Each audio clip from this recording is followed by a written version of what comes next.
ETF index mutual funds నేర్చుకుని stock మార్కెట్లో రాణించాలనుకుంటున్నారా? వెంటనే ఈ నెంబర్కి కాల్ చేయండి. హలో నమస్తే, వెల్కమ్ టు సుమన్ టీవీ. ప్రస్తుతం మనతో పాటు జీటీఏ ఫౌండర్ అండ్ చైర్మన్ అయిన విశ్వేశ్వరరెడ్డి గారు ఉన్నారు. వీరితో మనం కొన్ని విషయాన్ని ఈరోజు డిస్కస్ చేద్దాం. హలో అండి, నమస్తే. సో ఇప్పుడు H1B వీసాది రెన్యువల్ పీరియడ్ అనేది అప్పట్లో అయితే మనకి 48 months వరకు ఉండేది. సో దాన్ని ఇప్పుడు 12 monthsకే చేంజ్ చేసేసారంటే ఇమీడియట్ గా దీన్ని అమల్లోకి పరచడం వల్ల మనకి ఇంపాక్ట్ ఎలా ఉండబోతుంది అంటారు in future? Very good question. ఇది యాక్చువల్లీ ఇమీడియట్ గా మన వాళ్ళందరికి తెలియాల్సిన ఆన్సర్. టిపికల్ గా ఏంటంటే ఆ ప్రోగ్రామ్ దాన్ని detail it out. F1 visa మీద మన వాళ్ళు అక్కడికి వెళ్తారు. వెళ్ళిన తర్వాత H1 తీసుకుంటారు, అంటే చేంజ్ ఆఫ్ స్టేటస్కి వెళ్తారు. F1 to H1B. H1Bలో ఉన్నప్పుడు వాళ్ళు మళ్ళీ కంట్రీకి వస్తారు. కంట్రీకి వచ్చినప్పుడు వాళ్ళకి వీసా స్టాంప్ చేసుకోవాలి. ఇంతకుముందు ప్రయర్గా ఏంటంటే వాళ్ళు వీసా స్టాంపింగ్ వెళ్లకుండా డ్రాప్ బాక్స్ ఫెసిలిటీ ఇచ్చారు. So they don't have to go and appear in front of a visa consulate లో ఉన్న ఆఫీసర్ ముందు అపియర్ కాకుండా, అంటే H1B పీరియడ్ లో సో వెళ్తే వాళ్ళకి ఇచ్చేవాళ్ళు. సో దానికి డ్యూరేషన్ ఏం పెట్టారంటే లాస్ట్ 48 months లోపల వాళ్ళకి సేమ్ ఆర్ సిమిలర్ కాకుండా ఈ ట్రాక్ లో ఏదో ఒక వీసా ఉన్నా వాళ్ళకి డ్రాప్ బ్యాక్స్ ఫెసిలిటీకి ఎనేబిలిటీ ఉండేది. సో H1B లో కూడా ఒకసారి H1B వచ్చింది అనుకోండి, మళ్ళీ నెక్స్ట్ టైం వాళ్ళకి 48 months లో, అంటే F1 కి సంబంధం లేకుండా H1 మీద వెళ్ళారు, ఫస్ట్ టైం వీసా వచ్చింది, నెక్స్ట్ టైం రెన్యువల్కి వెళ్ళాలనుకోండి, 48 months లో H1B ఉంటే వీసా ఉంటే పాస్పోర్ట్ లో మళ్ళీ మనం వీసాకి వెళ్ళాల్సిన అవసరం లేదు, డ్రాప్ బాక్స్ లో వేయొచ్చు. సో డ్రాప్ బాక్స్ లో వెళ్తే ఏంటంటే ఇక్కడికి మనం వెయిటింగ్ పీరియడ్ అవి తక్కువ ఉంటుంది, అపాయింట్మెంట్ లో ఇష్యూ లేకుండా మనం ఫింగర్ ప్రింటింగ్ ఇస్తాము, డ్రాప్ బాక్స్ లో ఇస్తాము, డైరెక్ట్ ఇంటికి వీసా వస్తుంది. So you don't have to go to see a consular officer. ఆయన కొందరికి ఇంటర్వ్యూలో క్వశ్చన్స్ భయపడి వాళ్ళు ఇచ్చారు. సో ఈవెన్ F1 స్టూడెంట్ వాళ్ళకి కూడా ఆపర్చునిటీ ఉండేది.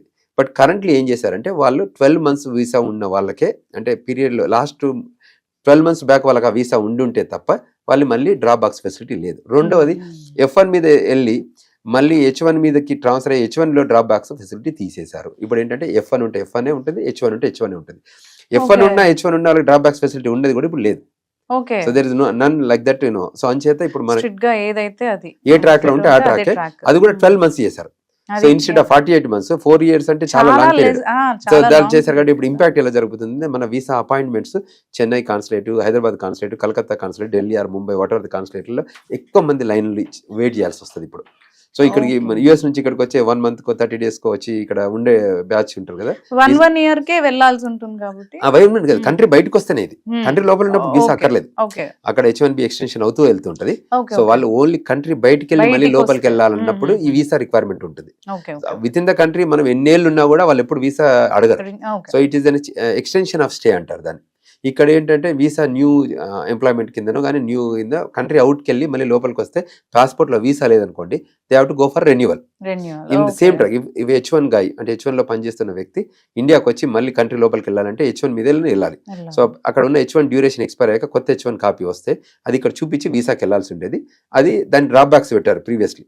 ఇప్పుడు దాన్ని మళ్ళీ వీసాకి ఇఫ్ ఇట్స్ ఓన్లీ 12 months అయితే మళ్ళీ అప్లై చేయాలి.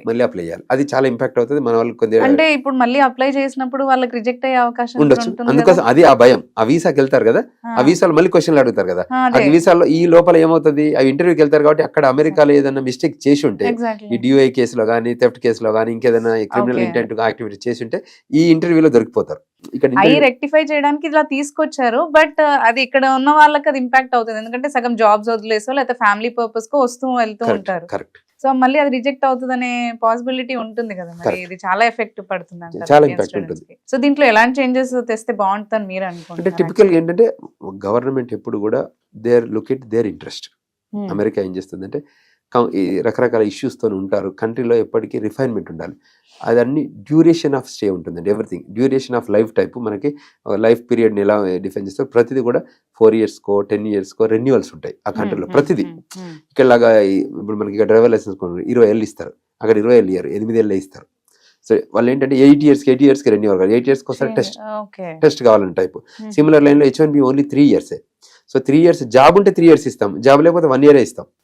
సో ఎవ్రీ టైం రెన్యువల్ చేయాలి 1 year కి. ఒకప్పుడు H1B ఫీజు చాలా తక్కువ ఉండేది, ఇవాళ H1B ఫీజు చాలా అప్డేట్ ఉంది.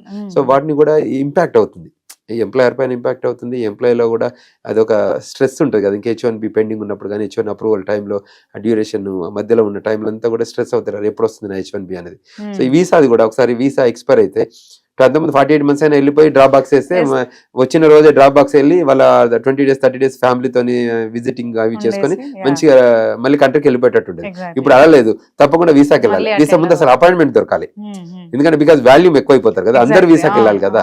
అంతకుముందు అందరు డ్రాప్ బాక్స్ కాబట్టి వాళ్ళు ఎప్పుడో ఈ కాన్సులేట్ అయితే ఎక్కడైతే మనకున్న వేరియస్ కాన్సులేట్ లో హైదరాబాద్ అని కాకుండా వేరియస్ కాన్సులేట్లు కూడా వాళ్ళకి వర్క్ లోడ్ ని బట్టి వాళ్ళు వీసాలు ఇష్యూ చేసేవాళ్ళు. అంటే ఇప్పుడు రష్ కూడా ఎక్కువైపోతుంది కదా, ఇప్పుడు స్టార్టింగ్ వెళ్తున్న వాళ్ళు మళ్ళీ వచ్చి వెళ్తున్న వాళ్ళది అందరిది కూడా మీరు అన్నట్టు అపాయింట్మెంట్స్ దొరకాలి, then again they have to face the examination and అవన్నీ అయిన తర్వాత వాళ్ళు మళ్ళీ వెళ్ళాలి. Correct. సో ఇవన్నీ అవాయిడ్ చేయాలంటే ఎలాంటి జాగ్రత్తలు తీసుకుంటే బెటర్ అంటారు? కంట్రీ లోపలనే ఉండాలి, అమెరికాలోనే.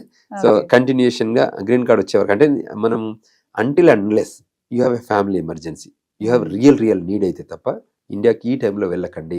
ఈ ట్రంప్ 4 ఏళ్ల డ్యూరేషన్ లో కొంచెం జాగ్రత్తగా ఉండండి. ఎప్పుడు ఏం చేంజెస్ వస్తాయి, ప్లస్ ఇక్కడికి వచ్చి ఇక్కడ మీరు ఇరకపోతే మీ ఫ్యామిలీకి ఇంపాక్ట్ అవుతుంది. అక్కడ కంపెనీలో ఉన్న ఎంప్లాయర్కు, అక్కడ కంట్రీలో ఉన్న ఎంప్లాయర్ కూడా ఇంపాక్ట్, క్లయింట్ ఇంపాక్ట్ అవుతాడు, ఎంప్లాయర్ ఇంపాక్ట్ అవుతాడు. ఈ ఆపర్చునిటీ ఎందుకు అంటే ఫన్ కోసం వచ్చేది కాకుండా if there is the real need ఉంటే రండి, లేకపోతే విత్ ఇన్ ద కంట్రీలో ఉండి ఎక్స్టెన్షన్ ఆఫ్ స్టే పెట్టుకుంటూ గ్రీన్ కార్డ్ అప్లై చేసుకోండి. గ్రీన్ కార్డ్ వచ్చే వరకు వెయిట్ చేసి గ్రీన్ కార్డ్ వచ్చిన తర్వాత you can roam around anywhere. But if there is a real family need ఉంటే తప్పకుండా పేరెంట్స్ గ్రీన్ కార్డ్ రావాలంటే కూడా చాలా ఇయర్స్ అవుతుంది. అదే కదా ఇంపాక్ట్, ఓవర్ కంపాక్ట్ పెరుగుతుంది. మీకు ఎగ్జాంపుల్ చెప్తుంటే ఏమైందంటే స్టూడెంట్స్ అందరు మన వాళ్ళు వెళ్ళారు, జిఎంఈ యూనివర్సిటీ ఉంటుంది మా దగ్గర, అలా ఒక 2500 మంది స్టూడెంట్స్ ఉంటారు. మేము వాళ్ళందరినీ మీట్ అయినప్పుడు అడుగుతాం, మేము గ్లోబల్ తెలంగాణ నుంచి సెమినార్స్ సింపోజిజమ్స్ ఆర్గనైజ్ చేస్తుంటాం కదా, అడుగుతున్నప్పుడు స్టూడెంట్స్ మీరు ఏ సెక్టర్స్లో ఉన్నట్టే management information system, computer science, artificial intelligence, web security వాటి రిలేటెడ్ ఉంటాయి. అన్ని కంప్యూటర్ రిలేటెడ్ కోర్సెస్ చేస్తారు. సో వీళ్ళందరూ మన వాళ్ళే ఒకరికొకరు కాంపిటీషన్. ఒక పొజిషన్కి 700 రెజ్యూమ్స్ వస్తున్నాయి ఇప్పుడు అక్కడ. సో చూడండి ఎంత బిగ్ కాంపిటీషన్ ఉంది ఒక పొజిషన్ పైన. సో ఈ లైన్లోనే చాలా కన్సర్న్స్ ఉన్నాయి. సో దానిపైన ఇప్పుడు వర్క్ జరుగుతుంది. మనం ఏంటంటే అందరూ టెక్నాలజీ వైపే కాకుండా వేరియస్ సెక్టర్స్లలో మెకానికల్ సెక్టర్ ఉంది, సివిల్ సెక్టర్ ఉంది, ఆర్టిఫిషియల్ అదే ఆర్కిటెక్చర్ ఉంది, అగ్రికల్చర్ ఉంది, నర్సింగ్ ఉంది, డాక్టర్ మెడికల్ సెక్టర్ ఉంది, వేరియస్ సెక్టర్స్ ఉన్నాయి, ఫిల్మ్ ఇండస్ట్రీ ఉంది. ఇటువంటి సెక్టర్లో మీరు వెళ్తే బాగుంటుంది.